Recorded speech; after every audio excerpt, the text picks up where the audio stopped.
Suwe ora ketemu Induk Niken Salindri sebabe apa merga nuwun sewu yo ora usah dadak tutup-tutupan gengsi-gengsinan ego-egonan mongko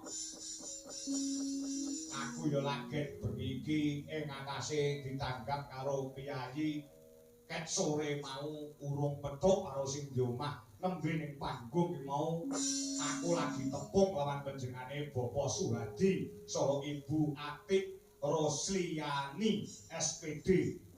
Dadi sadurunge ora tepung ora kenal tur dasare ketemu ya laget penyerahan wayang iki mau. Pancen bener kok no.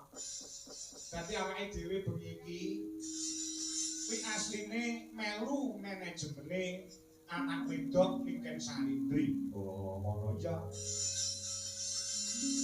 Dadi ora usah dadak. Oh, tenang.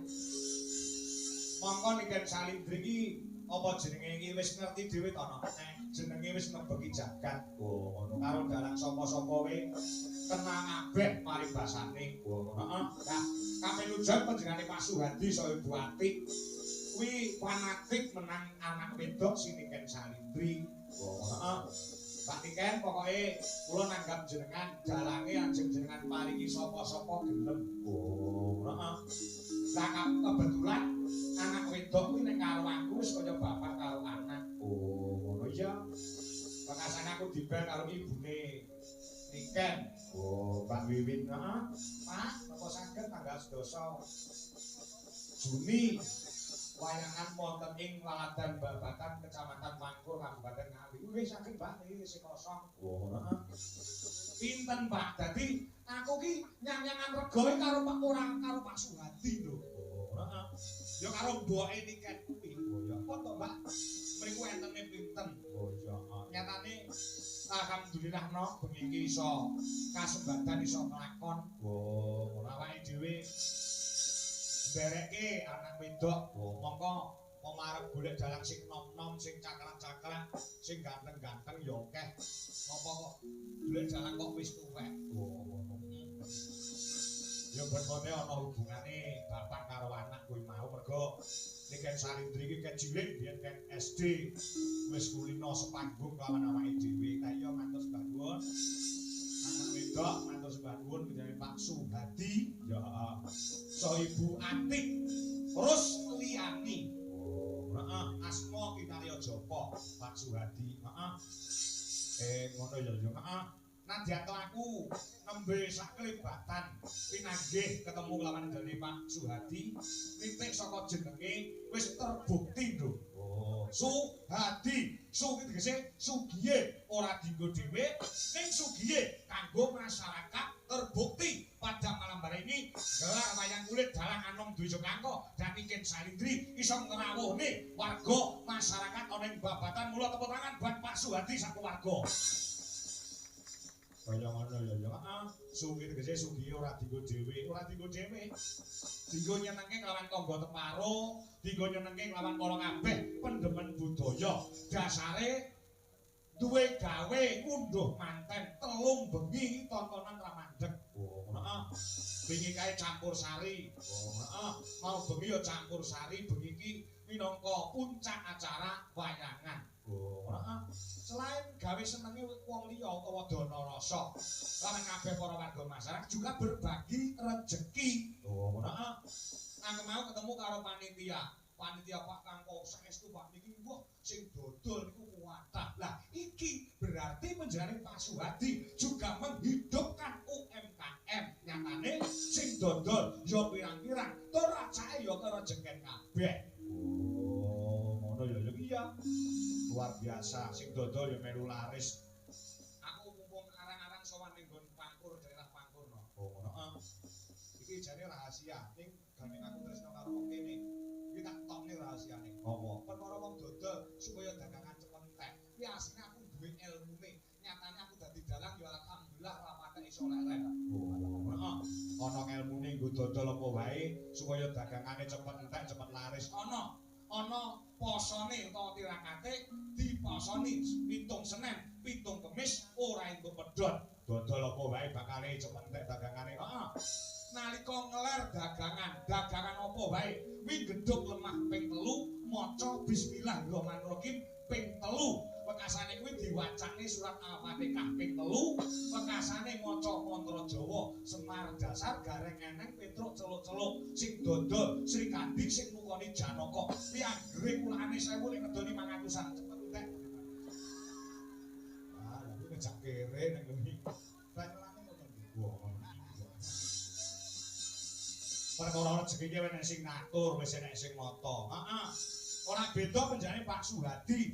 Dulu juga pernah penjenengane iki rekoso no. Oh, pernah rekoso. Iya.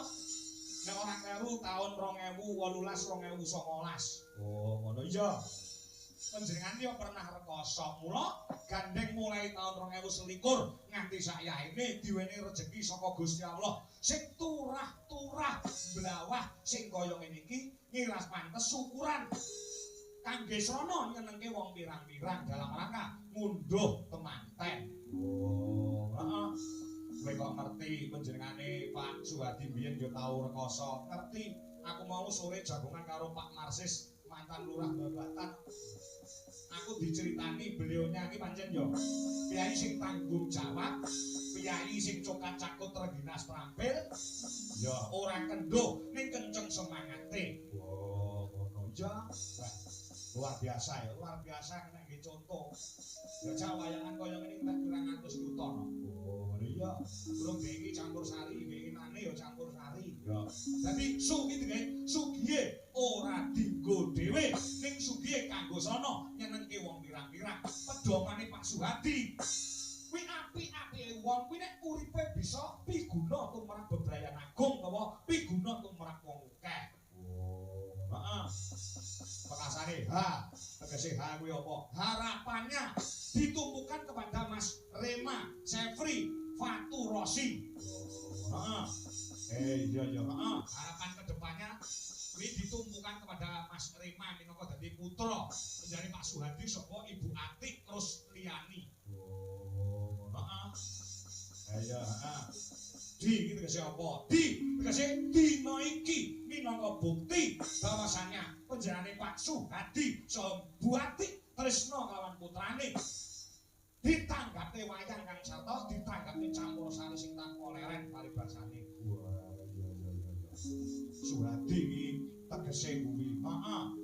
Nek Atik iki tegese apa? Atik iki bojone Pak Suhadi. Wis A ki apa, T ki apa, I ki apa, K ki apa. A kuwi tegese agamane dicekel karo panjenengane Bu Atik. Nyatane menjadi seorang ibu rumah tangga yang hebat. Putra sing dinikahake iki wis dadi putra sing soleh lan dadi putra sing dadi. Oh, insyaallah bisa mikul dhuwur mendem jero marang asmane wong tuwa kuwi A. Heeh. Terus T tegese apa? T taat. Taat aturane agama, taat marang aturane Pak Suhadi selaku dadi kepala rumah tangga. Oh, heeh. I kuwi tegese I insyaallah bakal barokah, bisa selamat dunyane, selamat akhirate. Amin ya rabbal alamin. Sing kare dhewe K kuwi tegese apa? Kudu komplit. K kuwi tegese keluarga yang diutamakan. Bagaimanapun juga panjenengane yo ngasta dadi pegawai nyatane SPD ning keluarga yang diutamakan gula wentah marang putrane Mas Rema Sefri Faturosi kang sarta lumadi lawan panjenengane Pak Suhadi nyatane dadi sugih brewu kaya ngene iki. Heeh. Suhadi iki tegese kuwi, Atik iki tegese kuwi. Heeh. Aku ndengi ning Boyolali ya ngono. Jenenge sing nanggap kita ora dekne apike. Nek dalang cerdas angel lho ngene iki. Ya. Saking senenge sing di omah jenenge tak jletreke tak tegeske.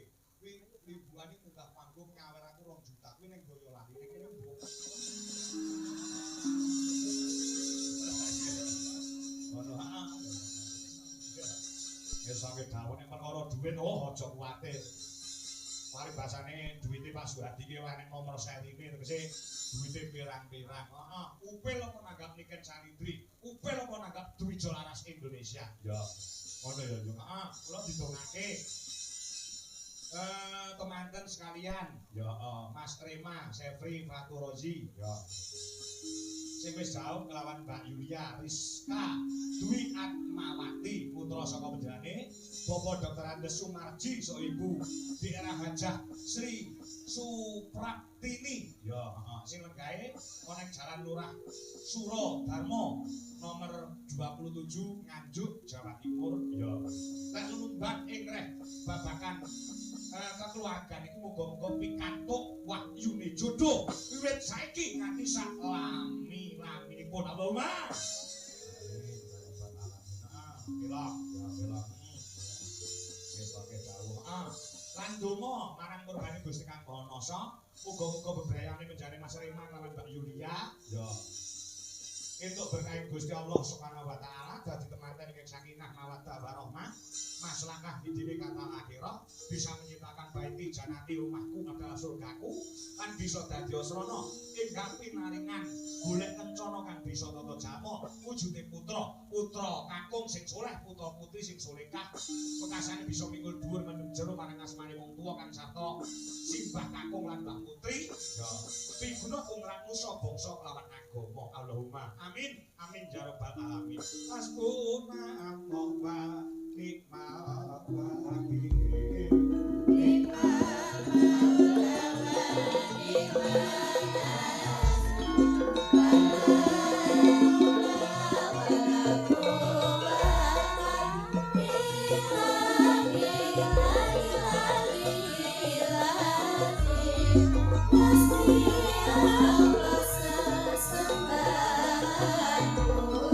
Engkau betul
Iso ibu ati sak brayat wis diaturake nek iki mung karek seneng-seneng. Oh, ngono. Mergo bintang tamune selain anak wedok Niken Salindri juga ada Mas Omek karo Mas Dodok. Oh, ngono. Kudu bisa membagi waktu. Oh iya, ngestoke jawu, heeh. Iki mau ketemu kelawan pepunden ana ing Mbah Batan ya yo, heeh. Mbah Lurah mantan ya jagongan karo aku, ya iki mah ya WA karo aku. Wis nglakon foto karo anak wedok Niken Salindri nyuwun lagon sesideman, ya. Uga Majoko pilang kenceng ya kepareng rawuh, ya. Uga panjenengane Mas Antowo Panyatno saka ing Kulumpit Madiun iki mau ya kepareng tindak merepeki awake dhewe sing intine memastikan tanggal. Oh, heeh. Insyaallah mengko tanggal 1 September awake dhewe supaya bersih desa ana ing Kulumpit. Oh, ana Madiun sawan. Heeh. Ya, langsung dikei panjer 5 juta iki mau. Oh, ngono karo panitia desa Kulumpit. Heeh, insyaallah ketemu mengko tanggal 1 September di Panyuto. Heeh, lumayan alhamdulillah disangoni karo wong Kulumpit, lumayan kita bar wayangan iso dolan ning Gunung Batok. Ayo ngaturke hiburan ya ya ngaturke hiburan ya bersama kanca-kanca duwe Jolaras Indonesia. Oh ngono wis tak jawab. Yo Mas Komen karo Mas Dodok daturi tindak panggung kuwi dhisikno. Lan nyuwun pangapura nyuwun rada kedalan nggon limbukan. Oh ngono mergo Mas Komen karo Mas Dodok kuwi biasane nggon limbukan tok mula limbukane didawake. Sadurunge nek ora ndadake gelo. Cuwa penggawe para pandemen budaya utawa wayang kulit diaturke luwih dhisik. Oh, kok limbukane dawa men ya. Ngono ya, heeh. Awake dhewe dawa ya iso ndek ya iso. Ya, kadang pelawake iki biasane iki nggon limbuan tok ya rada didawake. Golek kecendaan mesane dari Pak Suhadi sama Bu Ati sing bayar. Heeh. Yo Mas Yogo Mas Komen jatuh iki kok panggung. Ayo kon-kon bisik.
Wilujeng dalu Mak Cange Mbak Limbuk. Wilujeng dalu Mas Dodo. Pak Kangko panggih malih alhamdulillah pripun pawartosipun jenengan Pak? Alhamdulillah sehat. Sehat nggih? Nggih. Dalu niki luar biasa Pak. Luar biasanya apa Mas? Istimewa penontonnya. Penonton. Nggih. Ini membuktikan bahwasanya masyarakat wonten ing Pangkur kami wonten Ngawi pecinta sejati budaya. Leres luar biasa. Tepuk tangan kagem sedaya warga mriki luar biasa. Niki wau mawon kula dugi mriki mawon sudah dari radius 1 kilometer itu jalan sudah macet total. Macet. Ngantos kula niku dijemput kalih Hansit utawa Linmas. Niku Linmase Trengginas, Pak. Sopo? Duka jenenge wau, nek gak salah Salim napa Amir ngoten lho. Lah kula tau wingi beto mobil lah ki ambake beto kendaraan roda kalih. Oh iya. Lah ngoten iso ngomot. Lah kaya Linmas Porosi aku ngono. Antara ra kaprah. Mula ning nyuwun sewu dalu niki kula seneng sangat, Pak. Bombong manah kula. Sebab kok bombong seneng Ditimbali mriki teng dalempun Bapak Suhadi. wis ketemu karo Mas Wadi. Wah, sampun jagong wau. Weh ngono. Piyayine gapyak semanak wis pun to, mboten kados Pak Suhadi kok. Nembe dugi mawon pasugatane pun banyu mili kok. Kula rokok ser. Dahar ser. Daharane Pak enten wau teng mriku enten pecel. Tempene Pak. Tempene piye to? Mungah-mungah. Lagek dintas ke wajan terus kon dahar kene mak ties kados kembang api. Ning kula nggih alhamdulillah. Niki nyuwun sewu nyuwun wau dugi mriki jam pinten Pak? Udah nggih magrib karo sampeyan. Alhamdulillah lancar nggih perjalanan. Alhamdulillah lancar. Alhamdulillah. Pokoke nyuwun sewu lek enten napa niki kados ngeten iki niku sae Pak.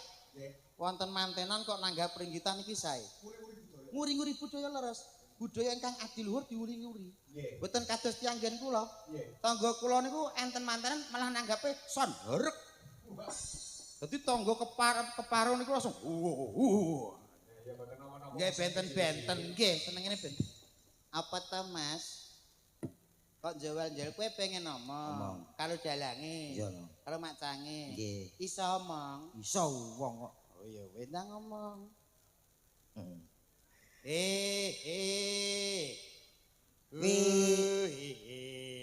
Nyapa to, Do? Kowe iki lek omong ape ngendikan kali Pak Dalang niku sesepuh lho Mas, paling gak diunggah-ungguh tata trapila. Lah mong gak kaya kowe ngono to? Kowe iki wong enom apa wong tuwa? Nom. Nek enom ki yo diunggah-ungguh paling gak ra nduk bungkuk sing dingkluk nyuwun sewu. Lah ngono to. Lah kok lah tata Jawa ki aja ninggal tata krama, udan negara lan tata susila. nggih leres ngoten niku. Ra Wong nduk Jawa kudu njawani. Leres. Kok dilarke dari wong Jawa. Leres. Kudu iso ngrungopi Jawa ki kepiye sing kebak tata krama. soal awake dhewe iki termasuk dagelan percontohan udah sampai elek di depan masyarakat sini jangan sampai jelek awake dhewe. Komet piye to kowe? Piye to kowe iki? Udan negara barang. Piye to kowe iki? Iso apa ora to kowe iki? Kowe lambemu kena rawe wae biasane. Lah nyapa? Aku ya arep omong kok hau-hau. Sopan santun unggah-ungguh kudu Lah jere iso. kok ngene. Iya to lho mlaku. Kowe iki dagelan apa pe maling wayang? Piye gelmu ya sing apik sing biasa nyuwun sewu Pak Nggih. Dalang. Lah madhepe rono. Nyun sewu Pak Dalang. Pak Kangko. Nggih, matur nuwun. Kula saderenge kata-kata niki kula badhe nyun keterangan. Keterangan apa? Kula mungkin derek sinten, Pak? Heh? Niki mungkin kula derek sinten? Nah, aku melu ning Salindri, lha kowe melu sapa sing ngebel sapa? Mboten Ora kenal. mboten enten sing ngebel. Lah kok kowe rene? Lah duka niki ya. Lah kowe nyapa to nyalane aku kowe iki? Lah kok ki awake dhewe piye lho, Dok? Lho lah aku jelas nyuwun sewu sing ngebel manajemen saking Niken Salindri, Pak. iya. Mas Dodot tanggal sekian kosong lho, kali jenengan kali Pak Kangko. Wayangan tenggene babatan mriki. Pak Suwadi. Pak Suwati manten. Lho lah kok kene sing ngebel? Lho lah kowe cek malah macak mrene nyapa? Lah kancamu ngono, Dok. Lho kancaku kowe tak omongi to met wis tanggal sekian nggawa pakaian karo nggawa make up, nggawa Ayo, blangkon. berarti ya tanggapan. Ora sapa sing ngejak tanggapan. Gawakno ngono tok. Tak kon gawakno nyapa kok malah munggah macak. Iya. Monggo. Ya, Mbak. Tenan kowe? Gak omong tenan. Ora apa-apa. Pak Suwati nyuwun sewu diseseni sedaya warga mriki, Pak. Dagelan setunggale mboten purun omong, mangke lek mantung mboten sadh dibayari nggih, Pak nggih. Setuju Oh. napa setuju? Cocok. Ora kebayar kok cocok to Mas iki. Loh, aku to? Iya kowe. Aja ya bayari. Lah kowe kok ngomong cocok. Oh, tak kira kono. Wong kowe kok iso alhamdulillah pokoke wujud syukur alhamdulillah Pak dalu niki timbalan mriki Bapak Suwati luar biasa. Kowe ngerti ta sing digawe Mas? Ngerti to? Sinten? Ahli iki mau kouru ngono. Kuru-kuru tapuk lho kowe iki. Wong piyayine Wibowo. Lho, pancene yo iya no. Gagah piteksa Bapak Suwadi. Heeh. Sapa? Pak Suwadi to? Sing ndi piyayine? Nika wau lho sing radi alit. Nggih. Arep ngomong krempeng yo gak penak to. Malah ngece. Lho kuruan iki sembodo. Sembodo Ora saya. sugih swara ning kabeh iki sunyata. Leres tidak banyak bicara tapi banyak kerja nggih kados Bapak Suwadi ngeten iki Mas. Ngono titik-titik ra omong-omong doang. Ngono lho Mas. Nggih. Ya apa ora? Mbuh. Kok mbuh piye ta kowe iki kok omonganmu kok nggih nyuwun sewu wong kula nggih nembe pindah mriki Pak. Wah, diperkenalkan dulu. Jih. Ana sing urung tepung. Lah nggih ngoten niku. Kabeh bisa dalem menika dirawuhi Gusti Pangeran Haryo Benawa Putra. Oh, Ratu nggih. saka ing Keraton Surakarta. Panggih wilujeng dalu Gusti. Kula nek mun dagar kudu sing becik, kudu sing tata, udon karo digondheli. Nggih. Wis pokoke remen sangat Bapak Ibu ingkang tansah kinurmatan. Assalamualaikum warahmatullahi wabarakatuh. Waalaikumsalam. Mugi sing jawab salam kula kanthi semangat, kula dongaaken mugi-mugi awet sehat, awet panjang umur, awet kuat, bojone tambah papat. Itu Sing ngopo? Mboten sing wingking niku guyon. Mugi-mugi sedaya ingkang rawuh mriki tansah pikantuk berkah barokah Allahumma. Amin. Nyuwun sewu nderek ditepangaken Bapak Ibu nami kula Dodok. Kula mijil saking tlatah Bojonegoro. Alhamdulillah saged sowan mriki tinembalan mriki matur sembah nuwun ingkang ngemugati Bapak Suwadi. Ugi kula teng mriki mboten piyambakan, kula beto rencang kula nggih menika pesenane Pak Suwadi beto dagelan tolak pagebluk. Niki mangke saged dibeto kalih Pak Kowe Suwadi. ketok enak karo aku kok kemiren to, Dok. Nggih to, Pak? Ketok enak. Kalah ganteng ngono ketoke bingung. Sorry bro, sorry Ketok, bro. aku meneng yo kok manis, aku omong kok manis, batinmu ngono ta? Itu hanya pemikiranmu saja. Lah wong sakmene mbiyane iki lho pengen ngerti sapa? Lah Iki iki santri, radio 1 kilo ditutup, pengen ngerti komek, ngono lho. iki Krungu kowe. kowe iki jenenge gak sadar diri, sadar posisi. Ya apa? Piyai sak menten mbane iki sing jelas nggih pengen ngertos wayang dalange Pak Kangko kalih bintang tamune Dik Niken Salindri. Nyapa kok pengen roh dapurmu kuwi? Alah lah mbok ditakokne. Oke? Takokne. Pokoknya ya. Kula buktene nggih, Pak. Nyuwun sewu Bapak Ibu ingkang rawuh pengen mirsani Niken apa komet? Mirsan apa komet? Komet e. Wong ndang kuwi mbok bayari 50.000-an. Apa piye kowe iki? Kuwi nek daerah kono. Nah. Daerah kono beda tak kono. Nyuwun sewu niki teng mriki sedaya pengen mirsani Niken apa komet? Krungu kowe. Cithakmu krungu. Kuping. Dok. Pripun? Kono urut. Ingkang sebelah mriki nyuwun sewu Pak, nggih jujur Pak, kula bantu to Pak. Lah nyapa nangis iki? Ora nangis jenenge wong golek swara kudu macak melas, aja mendolo malah ora dipilih. Ngono lho. Nyuwun sewu ingkang teng mriki Bapak Ibu nggih tulung. Sengengesan. Nyuwun sewu pengen mirsani Niken apa komet? Matur nuwun. Aku gak gelem ngene iki malih to. Lo Sardulo. Sardulo, Yo, pendekar to iki. yo pendekar. Oh iya. Nyuwun, ya iku nek kowe ndang salam dhewe ngono nek jere pengen ngerti awakmu. Salam.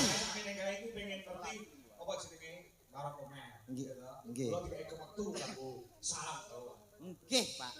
Asline sing ngendikan ngoten niku terus goweten ya Allah jan kon aku ngomong Niken. Nggih, tak. Bismillahirrahmanirrahim. Assalamualaikum warahmatullahi wabarakatuh. Alhamdulillah. Alhamdulillahi rabbil alamin. Salatu wassalamualaikum warahmatullahi wabarakatuh. Tenan. Nyun sewu Bapak Ibu mbabatan niki nek enten salam dijawab nggih. Kita saling mendoakan nggih. Niki aku. Assalamualaikum warahmatullahi wabarakatuh. Alhamdulillah. Alhamdulillahi rabbil alamin. Salatu wassalamualaikum warahmatullahi wabarakatuh. Kok malah padha cengengesan to nek salam iku. Kri Sukri. Piye, Ji? Jaji. Kowe iki bahasamu kata-katamu salah mulane ibu-ibu warga Loh, mriki iki mukadimah lho. Mukadimah ya mukadimah tapi kata-katamu salah. Masa iya? Iya. Sing bener. Mulane ibu-ibu padha guyu sing bener ngene lho Mas. As-sholatu wassatisik to tak ajari sik kowe aja melu-melu sik. Ngene lho Mas. As-sholatu komet. Apa to, Dok? Kamu diem dulu.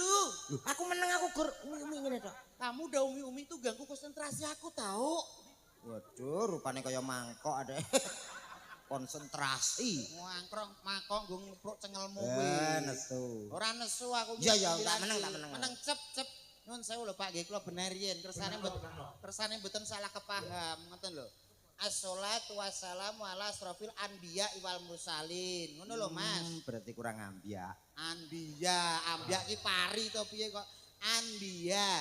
Apa? Anbiya. Apa piye? Bar mangan apa kowe? Kenapa? Kok kaya LPG to, Dok? Lah aku ya bar mangan sisamu mau. Oh ya aku dhewe. Ayo kowe punjure ning nggonmu kuwi. Iya, Ayo teruske. ama bakdu. Alah lho apa kok terus ama batu. Para bapak-bapak, ibu-ibu, kula teng mriki, panjenengan teng mriku. Duh. Dalu punika enten napa to?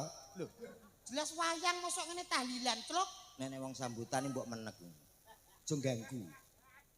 Dalu menika enten wayang. Adicaranipun nggih menika ngunduh mantu utawi ngunduh manten. Biasanipun lak umum menika ngunduh niku rak pelem. Ngunduh jambu. Lah niki kok ngunduh mantu. Lah terakhir Meneng. Ngunduh mantu menika Bapa ingkang mugati. Lah meneng kok kemeruh. Ngunduh. Apa artine ngunduh? Lah nggih niki kula susulke. Ngunduh menika ateges ngun saking tembung menika ngundangi tangga teparo kenalan bola-bola para kanca. Duh nika nduduhke marang para bola-bola ingkang dipun undangi niki lho anak kula pun mantu pun dados nganten. Wis meneng. Niku ngunduh mantu. Lah sinten to mantune utawa ngantene? Sapa tuh ngantene? Mbuh. Ngantene Mas Mbuh. Kale anu. Mas Rema. Nggih nggih. Mas Rema kali Mbak Yulia. Mas rematik Rematik iki penyakit loro, pegel-pegel. nggih putranipun Yono Tengan. Kok saya ana tengan bocah kutluk. Lah kuwi lho tulisane ana. Iki sing diundang iki Pak Yono Tengan. Walah lah iki Yono Rabuwo berarti iki. Yono. Lah ki undangane ning kene iki. Pak Yono undanganmu keri. Yan ki lho Yan. Kowe aja yan rong kenal kok sok. Itu rokok Nggih Pak Yono Tengani, Pak. Oh iya sing diundang. Iki sing maringi sapa to ki? Lho ki mau to. Sing gadah dameli sanes Pak Yono Bapa Suwadi. Suwadi. Wau sampun diwerdekne kalih Pak Dalang Pak Nggih. Suwadi. Nggih. Ngoten kalih Bu Atik Nggih. terus liyane SPD. Menika luar biasa lho. Nggih. Pegawai sedaya mantune pegawai sing dados nganten nggih pegawai nggih Pak nggih. Luar biasa. Ki saiki. Pak Suwadi nggih kejaksaan. Lah iya. Ibuke Bu Atik. Lah ya kuwi saiki. Lah dek saiki Biyen sejarahe nggih napa ingkang dipun ngendikaken Pak Kangko wau. sejarahe piye Wah, Pak Pak Suwadi yo adu pitik benti lho. Ya omongane aja ngawur rek kowe iki. Apa? Iki lho ngomong karo piyai kejaksaan hati-hati. Ambek sumpah wong piyayi kejaksaan tau disel ya Pak Suwadi kuwi. Ngapa? Kowe iki Lho, wong iki saking fair lho to. Aku karo Pak Suwadi ki ora kaya wong liya. Berarti wis kaya dulur dhewe. Jadi sapa? Lho. Lah jere wis ra kaya wong liya berarti dulur dhewe. Padha, mate padha-padha. Lho, Berarti kanca CS ngene. gae Lah maksudnya piye? ya padha-padha ning alam donya ngono lho. Dadi senenge. Biasane kok ngomong Pak Suwadi kalih kula niku tesik bateh tesik Ora. dulur. Ora kuwi lho to Nah undangane. nggih niki undangane. Nggih. Niki Nganten to. nganten wis jelas nang Nggih. nganten. Menika Mas Rema kalih Mbak Yulia. Yulia. Didongakne mugi-mugi dados keluarga ingkang sakinah mawadah Warohmah. warahmah. Allahumma Amin. amin. Pokoke pesen kula kangge temanten kekalih nyuwun sewu Pak wong kula ngeten-ngeten nggih pun nikah riyin. Iya iya iya. Paling gak nggih paring pitutur lah sithik-sithik. Ya lek pendidikan pinter mantene nek bab pengalaman sing pinter kowe, Mas. Nggih to lahir riyen kula Oh, kok bener. usiane nggih tuwa kula. Nyuwun sewu lek pengen bina rumah tangga kersane awet langgeng niku kuncine gampang Mas wonten 3. Ingkang sepisan niku jenengan nek rumah tangga bina rumah tangga niku ampun rebutan bener ning kudu rebutan salah. Jadi titik-titik sampean ngomong salah njaluk nyepuro karo pasangane. Insyaallah sampean amangke rumah tanggane awet tur langgeng. Kaping kaliye kangge Mas Rema. Jenengan niku kepala rumah tangga. Jenengan kedah sembodo Mas Rema. Jadi apa sing dijaluk kalih Mbak Yulia sampean turuti. Sesuk tuku ali-ali, turuti tuku ali-ali. Sesuk tuku mobil, turuti tuku mobil. Yo. Sing wedok saurunge njaluk dhuwit sampean paringi dhuwit. Ngono, sembodo. Omongan kuwi ora masuk belas. Takone wong sakmene mbiyane lho. Nyapa? Tuku ali-ali tukono, tuku mobil tukono. Lah kuwi sing duwe, lah sing ra gablek piye? Apa tuku nganggo apa? Godhong. Tutur nganten dirungono wong sakmene mbiyane kok ngawut. Ngawur piye to ngawur? Nyatane kuwi wis tak budayakno ning gone bojoku. Bojoku dingin tuku skincare 2,5 juta. Ah, kowe sing goblok. Lah nyapa? Skincare kok ngantek jutaan. Skincare. Anggon kuwi sudah 5 bocah putih bojoku kok. Mas skincare ning gone apa gone kesehatan lho, Mas. Alah. Dokter lho. Wes ora usah pamer dokter. Lah kowe 20.000 ki skincare ndi? Skincare Avitek kuwi wah cepet. Ser ngene putih. Jadi pemakaian habis sisa enggak salah kuwi langsung dodo kuwi. Tangi turun. Kuwi Oh, ora ya, Anoman. ora skincare. Apa? Avitek kuwi cat tembok. Sing penting rak putih. Putih tapi raine bluduk. Lah iya. Lah iya piye? Seneng nek bojomu raine bluduk. Lah ngapa tak nggo dhewe ya? sa Layakman kok dhewe wingi bojomu kok ngene tiba kene raine bluduk. aku.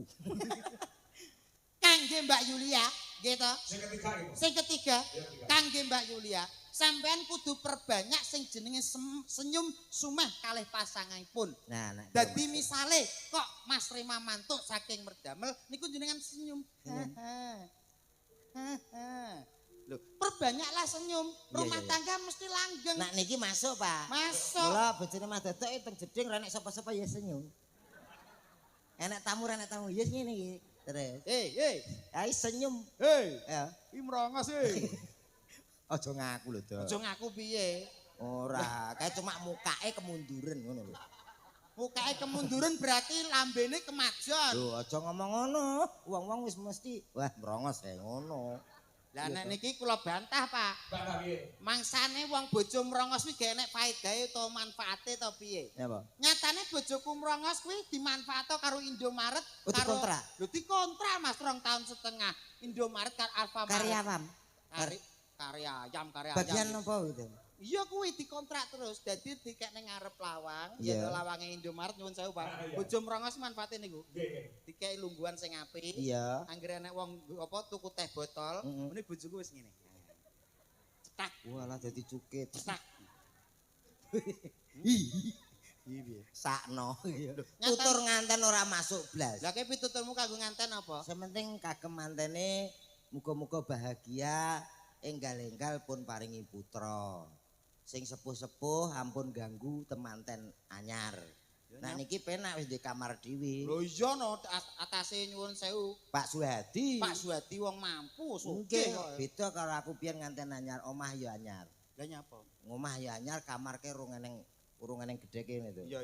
Urung tembok ya wis dadi siji. Iki Iya. nganten anyar malam pertama kan aku ya kan ape berbuat to wong jenenge malam pertama. Berbubat. Lho sak kamar iki lho ndelah kok nek misananku. Ya. Cah cilik kae. Ya. Kelas 4 SD. Enek Ya. mbae nganten. Bae nganten yo turu kono. Heeh, mbae bojoku. Lah kok ya sak kamar. Terus piye iki? Lah aku kan yo ora iso polah to, Pak. Aku wis ngantek. Malam pertamamu piye? Gak apa-apa aku ora kurang akal jam 09.00 engko paling mbae turu aku. Iya no. Tak enteni. Kesel kok Aku terus tak lirik kok yo urung turu aku ngono. Mbahmu kuwi Heeh, aku wis dolanan HP neh jam 10:30 iki aku eling. mesti turu. Urung. Yo urung turu. Kok iso urung turu Lah yo aku yo gumun piye ta aku wis gak betah aku ngono. Yo to wong antena. Jam Antena anyar setengah- panas-panas. Setengah siji wis ki jelas turu. Mbahmu mesti turu. Iya, HP tak selene aku ngene. Lah kok jek melek. Kok mbahmu kok betah melek? Lah yo umur 75 lho ki padahal. Oh, 75. Lah kok mbah kok dereng sare? Ora kono lho. Aku pengen ngerti polamu ngono. Oh, mbah kurang ajar ngono. Mbok yo aku kayak kesempatan. Ya apik mbae kan lak suwe ra disetrum to. Muga-muga enggal gadah putra nek saged sing kathah niku penting. Minimal 3. Nggih Mas Kanten nek rungokno iki. Mas. Tenanan iki.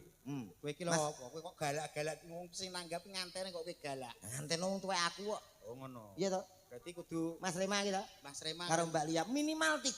Lah nyapa kok kudu 3? Lho kuwi nek tujuane Tujuannya apa? anak 3 kuwi sok ben sing ape bahagiano awake dhewe niki tenanan, Pak. Oh ngono. Nggih, sing loro kuwi mau di sekolah sing dhuwur sing pinter, Ya. sing siji digoblokne. Duh. Nah, Iki wong Iki sesat iki. iki wong tua sesat, Pak. Wong sesat. Ora Piye-piye dipinterke kabeh. dipinterke kabeh dadi wong sing apik. keliru. Ah, kalau ngomong itu pakai logika, Mas. Lah iki kurang logika piye? Awake dhewe iki rumah tangga saya tuwa lho. Ya. Iya ta? Iya. Nek wis tuwa, apa-apa ki kudu disediani, kudu dipapakne. Iya. Lah nek wong telu mau sekolahne pinter kabeh, kabeh berhasil tugas nang Jakarta, tugas nang Papua, soalnya tugas nang gone pemerintahan pusat. Iya. Lah awake dhewe wis tuwa, bingung lho, Dok. Heeh. Iya ta? Nanti itu anak-anak kok gak enek mulih ya ora? Ora nek sing ngopeni. Lah iya sing loro tok dipinterno ben dadi pegawai. Oh. Sing siji digoblokne kuwi butuhe ngunggoni awake dhewe masa tua. Si aku takon. Heeh. Kowe ning keluargamu ki dulurmu enek pira to? 3. Enek 3 to? Iya. Kowe terus Ya aku nguri dhewe to. kowe guri dhewe. Heeh. Lah sing loro padha ning ndi? Wis nang gone anu kejaksaan juga. Oh kejaksaan Ini coy nang Polres ning Polres. Rembang. Sing nomor 3. Aku. Kowe sing nang omah ketoke. Oh, Oh, ya bener. Nggih leres, Pak. Leres. Omongane ki ambake wis leres, Pak. Sing goblok dhewe niki. Kowe iki berarti apa digoblokno ngantek entek ngamek bumi telas kowe digoblokno kowe. Berarti termasuk berhasil. Sapa? Wong tuaku. Aku ki lah yang digoblokkan. Mulane to wong Kok iki nek aku dhewe. omong sak omong dipikir kok omong kok iki jenenge senjata mangan tuan. Iki kita guyon ning asline tenanan gawe sing akeh ya Mas ya. Ya wis sing akeh, wis sing akeh. Ngono. Iki nggih paling gak awake dhewe paring panglipur Ya. dalu menika nggih Pak nggih. Ana gamelan, ana musik. Nggih. Guyon mari kena, Nggih. gojekan, Nggih. tetebangan. Nggih. Terus ngendikane wau jenengan napa leres to Pak? Apa? Mangke limbuhan didawak-dawakne. Heeh, rencanaku liburan nanti setengah telu. Pak. Jenengan Jenengan angsal pesen keng pundi to Pak niku? kok Angsal dawuh saking pundi niku? Saking anu Pak Suwardi. Ah, kleru. Tapi Wong wau pesen kalih kula mboten ngoten. pesen. Mas Dodok, Mas Komet, mangke limbukan mboten usah repot-repot, gampang wae. Limbukan mangke rampunge ngantos sak jegleke listrik. Nek niki pun jeglek, mangke awake dhewe rampung. Lah mbok saiki jeglek ning ngono. Ayo, golek sekring ngono lho kok iso. Menghibur. Ora, nggih sak majione. Yo. Nggih sak perlune. Menghibur kangge temanten kekalih wong nganten anyar iki nganten cek anget-angete to Mas. Ijek romantis-romantise, Pak. Betul. Saestu. Ah, Terus niki terakhir Mas nganten Mbak Rema Mas Rema kalian Mbak Yulia sampai nek bina rumah tangga iki usahakan sampai nek maringi panggilan kepada pasangan itu panggilan yang mesra. Nyuwun sewu. Contohnya kula mawon, kula lek kalih bojo kula niku panggilan mesrane kados tiang-tiang luar-luar Mas. Dadi bojoku nek nyeluk kula nyuwun sewu Pak. Piye? Bojo kula nek nyeluk kula Abi. Nggih, kula nek nyeluk bojo kula Umi. Kula mantuk saking griya ngoten niku tok assalamualaikum Umi. Kono yen jawab bojomu jawab. Abi ngono. Ini sampean ya percaya, Pak? Gak percaya. Iki kulo wae ra apal kok celukane api, umi. Oh, alah potonganmu. Kulo dhek rapal piye kene ngaji ya tenanan. Aku ijane isin di Mesra, hadapan masyarakat Babatan dan sekitarnya. Isin kok Iki budal. mau dirasani lah butuh kok ya. Dirasani piye? Dirasani lho, dodoke kae to ya ampun. Wong adek gak urut ngono ki dere. Kok ora urut iki? Ora Loh, urut nek piye to? yang urut iki kados kula lho, Pak. Piye? Ada kepala, gulu, awak, sikil lho niki urut. Urut. Nggih. Kula nggih urut. Lah niki bar kepala kok bablas awak, gulune ra enek. Ora ndi gulu. Duwe. Ndi? Iki gulu. Oh, gulu kok rekoso ngono. Rekoso piye to? Gulu mbok tuku sing dawa ngono. Gulu apa? Gulu banyak lho kenet. Gulu Banyak banyak. guru karo nae kok sing dibetake. Wah, nek diceluk penak Pak nanti gulu ki. Mek to men. Dalem. Lho aku nggih ngoten Pak. Lah niki celukan, Pak. Dok. Dalem Pak. Sawake. Iki paket apa dadi kepala bablas awak. Pancen kula niki menungso sing katan gajah. Nyapa to to? Kowe kok kalah gawe emosiku to. Oh niki menghibur kok malah emosi. Menghibur. Enek kok saya ngwiri to Pak karek organ tok. Soale piye to kok awake dhewe iki kudu enek manajemene. Iya, iya. Nyanyi kanggo temanten Mas. Oke. Nganten anyar ya nganten lagu-lagu sing wis terkenal ngoten niku. Pak. Oke, lagu mesra. Paling gak lagune sing cah gaul. Duhai Three. Apa lagu Kanggo nganten. Lagune piye, Tri? Luar negeri lho to. Lho, Pak Kangke mboten paham. Oh, nganten. Masa Three. Sing penting kanggo nganten. Oh, kang nganten coba tak pengen kok. Oh, Curi. Nganten enek to. Anten. Piye? Three. kowe ojo. Enak ya kuwi. Enek no. Tak siarep ora? Gak usah. Oh, gak usah. Lagune sithik kok, Mas. Piye lagune? Doctrino gentrino gosari rivolo valabul jeneng ketel celana mana mandel nganten tanganmu lu dilapak mesti kok sing anggur demek fresh care kok terus demek lambene kancane. Wah, aku mah nganggo fresh care kok panas kabeh kok. Apa Ya, ngono. Lagu ki sing genah sing apik kan yo enek to. Aku lho. Nyuwun Kuncine apa? kuncine anu C Mas, C. Apale yo C. Iki wis ra duwe kunci liyane kok ya.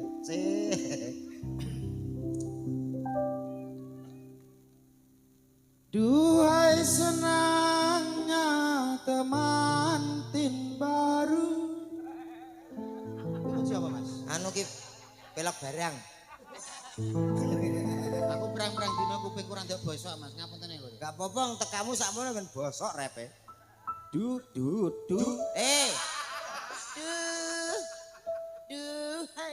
Duhai senangnya temantin baru. Shalalalalala. Duduk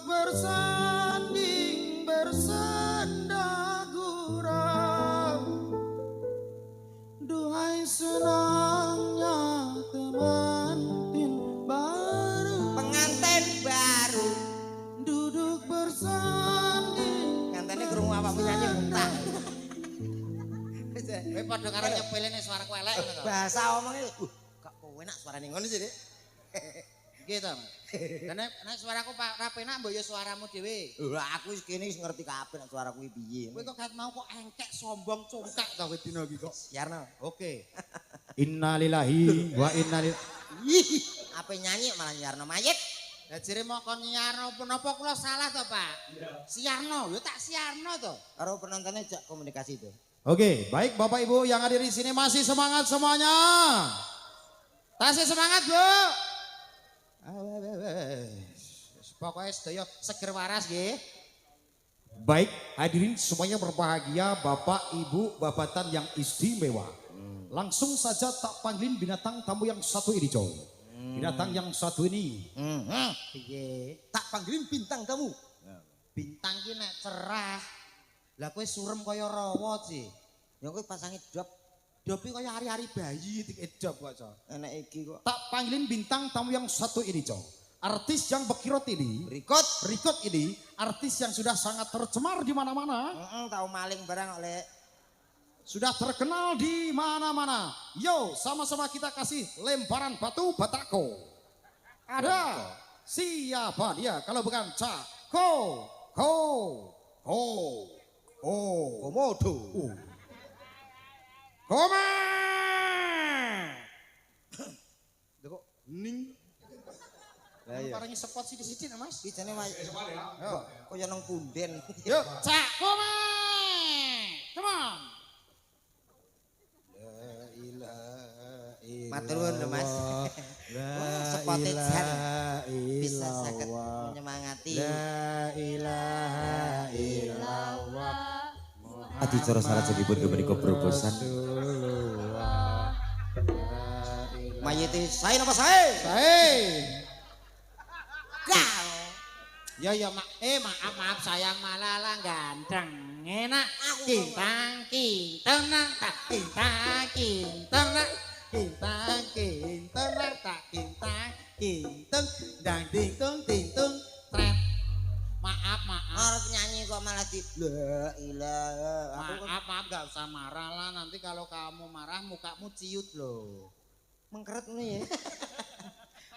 nyanyi ya sayang ya Mah. bisa nanya loh kok mau piye to harus nyanyi to Iya ya. bisa nyanyi sayang Bisa tapi karo karo piye karo sinden TV nyapo. oh pengen karo sinden oke nyuwun sewu Pak nika kepareng jumeneng sinten nggih Saderenge Mbak Nika. nggih Mbak Nika yang satu DJ. C Ada Mbak Ova dengan Mbak Sofanda. Tapi ini sing perawan-perawan. oh ngoten tasik steril Ya steril. oke Mas steril urung tau kejamah sapa-sapa lho Mas kok Bisa kelo oke Mbak Ova dan Mbak Wanda. yuk kita sambut ada pesinden cantiknya Indonesia ada Kok suaranya kok cuma ora iso suaranya kaya apa jenenge MC Pantura kae. Ditoto to. Yo. Bapak Ibu semuanya. Yuk, ada siapa lagi? Ini dia artis yang berikut ini. Presiden yang sangat luar biasa. Ngok ketoke kok gawe-gawe to. piye neh Ora natural ya. Natural, kurang natural. Ya satu to. Nek MC wi lagi yo ngono wis mengenang. piye Yo. Malam yang sangat luar biasa tentunya. Supaya malam hari ini babatan benar-benar bergoyang. Babatan benar-benar berdendang. Tak panggilin salah satu divanya Indonesia Show. Ada. Mas hop Peki MC-mu wis apik lho, kata-katamu wis bener. Lah ya Cuma guyumu sing kedawan. katan to, Pak. Kataan nggih, Pak. Guyu ki cukup sithik wae, sementing kata-katane. Oh.